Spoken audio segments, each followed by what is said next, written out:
اب یاد رکھیے اللہ کی طرف سے جو بھی آزمائش آئے جو کہ خوراک کی، بھوک کی، جانوں کی، مالوں کی، پھلوں کی صورت میں آ سکتی ہے، تو اللہ کی طرف سے آئی ہوئی آزمائش کو اللہ کی دی ہوئی عقل کے مطابق حل کرنا ہے.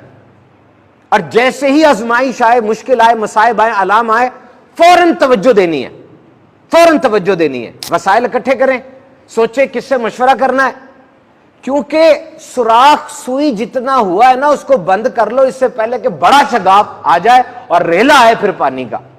میں پانی کا گلاس پکڑ کے رکھوں گا ابھی اتنا بوجھ نہیں لگے گا، لیکن وہی گلاس اگر میں 2 گھنٹے تک پکڑ کے رکھوں گا تو کتنا بھاری ہو جائے گا. اور ہو سکتا ہے وہ مصیبت آزمائش جس سے تم تنگ آئے ہوئے ہو وہ بڑی نعمت ہو. آپ مجھے بتائیں صبر، شکر، توبہ، عام طور پہ انسان ان تینوں چیزوں کی طرف کب آتا ہے؟ جب مصیبت آتی ہے. اور جب اس مشکل کو انسان اچھے طریقے سے حل کر لیتا ہے وہ جیت اس کو کتنا مزہ دیتی ہے، وہ جیت کتنی خوشی دیتی ہے اس کو. اور یہ جملہ پلے باندھ لینا آج بہت امپورٹنٹ ہے. ہر مسئلے کا حل اس دنیا میں موجود ہے، اور اگر اس مسئلے کا حل نہیں ہے تو وہ مسئلہ نہیں ہے، وہ زندگی کی حقیقت ہے، اس کو مان لو.